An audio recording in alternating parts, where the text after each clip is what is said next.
मातरम। आज हमने योजना आयोग पे हम चर्चा कर रहे थे इसके पहले। योजना आयोग वगैरह खत्म हो गया, नीति आयोग खत्म हो गया, अब नेशनल इनकम की बारी है। लेकिन उसके पहले हम आज चूंकि होलिका दहन की बात थी, तो हालांकि इस पे वीडियो बनाने के लिए हमने एक हमारे मित्र ने कॉल किया था इस पे वीडियो बनाने के लिए। चूंकि हम बाहर गए थे, पंडित वगैरह जी से पूछा गया था तो बता रहे थे वो विष्णु विष्णु भगवान की बात कि आए और फिर प्रहलाद को ऐसे बचाए, टूटा उटा किला वगैरह तमाम बातें। तो इसके बारे में तो हमें ऐसा लगता होगा, तो हमें विचार आया कि इस पे एक वीडियो बनाना चाहिए। बात हुई थी तो वीडियो इस पे बनाना चाहिए, होलिका होलिका दहन पे, होली पे, कि क्यों ये सारी चीजें हैं और इसका मतलब, ये जो कहानियां है उसका मतलब क्या है, क्यों ये सारी चीजें आई, और फिर इसके बारे में हम लोग इस पे चर्चा करेंगे। तो हमें ऐसा लगा कि नहीं, अब इस पे वीडियो एक बनानी चाहिए होलिका दहन पे और होली पे। तो देखिए, इसको हम सबसे पहले कनेक्ट करेंगे कि शुरुआत कहाँ से होती है। मुख्य रूप से बस थोड़ा सा उस पर प्रकाश देंगे।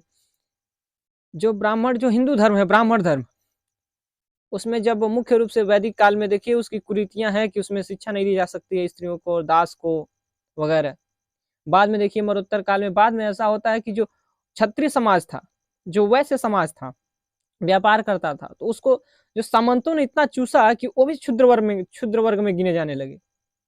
तो दो तीन वर्ग ऐसा हो गया इसके पास शिक्षा का अधिकार ही नहीं, स्त्रियों के पास शिक्षा का अधिकार ही नहीं। लेकिन मुक्ति तो इनको भी चाहिए, क्योंकि जो ब्राह्मण धर्म है उसमें जो पुरोहित हैं वो तो मंत्र पढ़ लेंगे, ऐसा मानना था कि वो तो मंत्र पढ़ लेंगे, ब्राह्मण ग्रंथ है पढ़ लेंगे, ऋग्वेद पढ़ लेंगे, बड़ी बड़ी मंत्र है उसमें, दिव्य मंत्र है, तो पढ़ के उतर जाएंगे, काम हो जाएगा उनका। लेकिन जो नीचे तबके के लोग हैं उनके पास शिक्षा का अधिकार तो नहीं है, तो उनका उद्धार भी तो करना है, उनका भी तो उद्धार करना है। कैसे होगा, चलो कैसे होगा उनका उद्धार? तो उनके उद्धार के लिए कहानियां आई। मूर्ति पूजा की शुरुआत, क्योंकि पढ़ नहीं सकते थे तो उनका भी उद्धार करना है, तो मूर्ति पूजा की शुरुआत। मूर्ति पूजा में देखिए, अगर इमेज, फोटो बनाना, कला, ये सारी चीजें आने लगी। और देखिए, हम आपको एक हिंट देते हैं, एक फिगर का एक इमेज बनाते हैं। आपके पास एक विष्णु भगवान है, चक्र वगैरह लिए, फिर वो आ रहे हैं, और एक हाथी है जो एक पुष्प चढ़ा रही है सूंड से, और एक मगरमच्छ उसका पैर पकड़ा हुआ है। पूरी पिक्चर उससे क्लियर हो जा रही है, पूरी पिक्चर। किसके पास, ये देखिए, जिसके पास नॉलेज नहीं है, जो पढ़ा नहीं है, उसको भी समझ में आ रहा है, उसको भी ये सारी दिव्य चीजें समझ में आ रही हैं, उसका मतलब क्या है समझाया जा रहा है उसको। तो वो सारी चीजें, क्योंकि मंत्र तो पढ़ नहीं सकता, समझ नहीं सकता, क्योंकि बड़ी बड़ी मंत्र है, उसको समझाना भी आसान नहीं है, तो इनका भी तो कल्याण करना है, तो इमेज के द्वारा उसको फ्लैक्स किया गया। और यहीं से पुराणों की शुरुआत हुई, कहानियां, कि कहानियों के माध्यम से, छोटी छोटी कहानियों के माध्यम से इसको सुनाया जाए और इनका उद्धार किया जाए। इनको भी तो मुक्ति चाहिए, इनके भी तो जो कुछ दोष है उनको दूर करना होगा, ये भी तो अधिकारी हैं एक उच्च गुणवत्ता की जिंदगी जीने की, मुक्ति की। तो यहीं से पुराणों की शुरुआत होती है, और इसीलिए विष्णु पुराण बना और कई पुराण बने।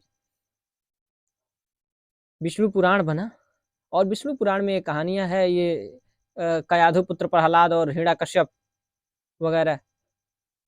उसी में भगवान 12 भगवान का अवतार होता है, दशावतार उसमें है। अगर आप देखें तो विष्णु पुराण में, तो उसमें 12 का अवतार होता है, और उसी प्रकार से सारी चीजें चली। तो इसका मतलब क्या है, ये कहानियां समझाना क्या चाहती है होली में? होली का मतलब क्या है? ये जो होलिका दहन होता है, होलिका जलती है प्रहलाद को लेके, लेकिन प्रहलाद बच जाते हैं, तो इसका मतलब क्या है, क्यों ये सारे गुलाल वगैरह हैं उड़ाए जाते हैं, रंग उड़ाई जाती हैं? इसी पे आज चर्चा होगी। क्योंकि देखिए, कहानियों को समझना, चीजों को बस समझना है। पढ़ने के तो कई पुराण है, आप पढ़ ले, मान लीजिए आप पूरा पुराण पढ़ गए, पूरा रामायण पढ़ गए, पूरा हनुमान चालीसा पढ़ गए, समझ ही नहीं पाए। कई लोग तो 10-10 साल से पाठ कर रहे हैं, पता नहीं है राम मतलब क्या, हनुमान मतलब क्या।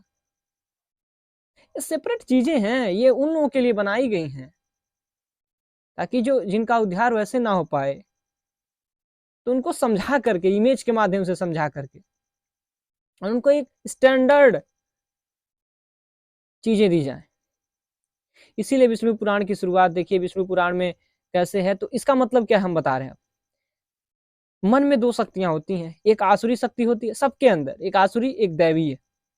तो जो शरीर के मन में दो शक्तियां होती हैं, एक विरोध, आप कोई भी काम करेंगे तो विरोध करेगी, एक होगा जो आपको सपोर्ट कर रही है, जो आपको ऊंचाई पर ले जाना चाहती है, और एक है आपको खींचेगा। एग्जाम्पल एग्जाम्पल ले लीजिए, एग्जाम्पल समझ लीजिए आप पढ़ना चाहते हैं, ये आपको एक अच्छी शक्ति है जो आपको फोर्स कर रही है कि पढ़िए, इससे आपका प्रोग्रेशन होगा और सारी चीजें। लेकिन एक और शक्ति कहेगा ना भैया गाना सुन लेते हैं, 10 मिनट बाद आपका मन कहेगा नहीं चलो भैया मूड फ्रेश कर लेते हैं। कहाँ से मूड फ्रेश करेंगे? अभी अगर आप पार्क में वैसे बैठने चले जाएं, दोस्तों के साथ समझ लीजिए घूमने चले जाए, सुबह 9 बजे से शाम 10 बजे तक बैठे हैं, कोई मूड फ्रेश नहीं करना है, वैसे बैठे हैं घूम रहे हैं, लेकिन 10 मिनट पढ़ने बैठे तो मन कहेगा अरे भैया आप कैसे हो जाए, चाचा से बात कर लेते हैं, मामा से बात कर लेते हैं। ये आसुरी शक्ति है, और एक दैवी शक्ति है जो आपको प्रमोट करती है। तो प्रहलाद कौन है, इसका मतलब क्या है? यही कहानियां हैं सर, यही रिलेशन है इसमें। जो आसुरी शक्ति है वो हिरण्यकश्यप है, वो होलिका है, और जो दैवीय शक्ति है वो प्रहलाद है। वो एक प्रहलाद क्या है, विशेष आत्मा, जो एक अंतरात्मा है प्रहलाद। और एक दैवी शक्तियां हैं, दैवी शक्तियां मतलब वही शक्तियां जो उसको प्रमोट करती हैं। विष्णु, कयाधु, उनकी अम्मा भी समझती हैं सारी चीजें, वो भी प्रमोट करती है, लेकिन जलील हो जाती है आसुरी शक्ति की। आसुरी शक्ति मतलब हिरण्यकश्यप, होलिका। तो प्रहलाद का मतलब ये है कि आप आसुरी शक्तियों में रहते हुए भी, अर्थात जो आपका मन है वो आसुरी शक्ति से घिरा भी हुआ है, लेकिन उसमें भी पर की आकांक्षा, प्रेम की आकांक्षा, उसमें भी दूसरे के प्रति लगाव, मतलब अच्छी चीज पाने की कोशिश, आसुरी शक्ति नहीं। जैसे मान लीजिए आप आसुरी शक्ति के अंदर हैं, लेकिन बढ़िया चीज पाने की कोशिश, दैवीय शक्ति पाने की कोशिश, वो क्या है? वही प्रहलाद है। पर के प्रति आह्लाद, खुशी, दूसरे के प्रति खुशी, आसुरी शक्ति में रहते हुए भी दूसरे के प्रति खुशी, अर्थात आपका मन आसुरी शक्ति से घिरा हुआ है सारी चीजें, लेकिन आप सारी चीजें समझ रहे हैं। जैसे मान लीजिए आपको मन फोर्स कर रहा है कि ये मत पढ़े, मूड फ्रेश कर लें, ये घूम लें, वो कर ले, लेकिन फिर भी आप सही चीजें कर रहे हैं, फिर भी आप अपने लक्ष्य के लिए, आपने जो काम करना चाहते हैं आप उसके प्रति हैं, उसी का नाम प्रहलाद है। तो आप भी प्रहलाद हैं, आप भी प्रहलाद की तरह हैं। इसके मतलब यही था, हमको इस वीडियो बनाना पड़ा इसका, इसलिए ताकि बाहर कुछ और सुन रहे हैं हम, कोई चक्र उक्र लिए बता रहा था, खंबा उम्बा फाड़ के, ये सारी चीजें हैं उसमें, लेकिन कुछ समझाना चाहता है, वो कहानियां कुछ बताना चाहती हैं, इसीलिए हमको ये वीडियो आज बनाना पड़ा। हालांकि आप पूरा विश्वास है कि आप लोग को समझ में आया होगा, आप लोग कनेक्ट कर पा रहे होंगे इसको। तो होलिका दहन, अब ये तो हम आपने प्रहलाद का मतलब समझ लिया, होलिका दहन क्या है? होलिका दहन बहुत ही प्यारी चीज है, होली के एक दिन पहले मनाई जाती है होलिका दहन। इसका मतलब ये होता है होलिका दहन की कि जो आपके लक्ष्य, देखिए सबसे पहले तो आपका एक गोल, मतलब आप कुछ चाहते हैं, कुछ काम करना चाहते हैं, उसमें जो बाधाएं हैं, या आपके जीवन में आपने जो, देखिए हर एक साल आता है होलिका दहन, तो एक होली के एक दिन पहले तो आप करना क्या है कि आपके अंदर जो भी कुरीतियां हैं, जो भी पुरानी चीजें हैं, जो भी कबाड़ चीजें हैं आपके मन में हैं, जो भी पुरानी चीजें हैं, देखिए रोडों पे, वह सड़कों पे, या उस बागों में जलाई जाती हैं, वैसे क्या नाम है उसको, गाड़ उड़ के पूरा देखते। यहाँ पे तो ऐसे है गांव में हमारे, देखिए गांव में ऐसे क्या होता है, गांव में दूसरे तख्ता लग डाल देते उसी में। अब तख्ता पता चले सुबह चाचा सोए थे कल, चाचा कल सोए थे, पता चले उठ के घर में गए अंदर, सुबह ही गायब, तख्ता गायब। पता चल जब कल गए सम्मत देखने, वो जब जलता है तो बस एक तो उसका गोड़ा बचा हुआ है, और सब जल गया। अलग लेवल का यहाँ पे गांव में ऐसे ही मनाया जाता है, वो होता है किसी का लकड़ी का पूरा बोटा गायब हो जाता है, तो ऐसे होता है यहाँ गांव में। लेकिन इसका मतलब क्या, होलिका दहन का वास्तव में मतलब क्या? इसका मतलब ये है कि जो आपके अंदर कुरीतियां हैं, जो नकारात्मक चीजें हैं आपके अंदर, उसको जला देना। होलिका दहन का अर्थ ये सारी चीजें आप अपने अंदर से निकाल के जला दें एक दिन पहले, सारी कबाड़ जो आपके, मतलब जो आपके काम में, जो आपके प्रोग्रेस में बाधक है, सबको जला दें, हर एक चीज को।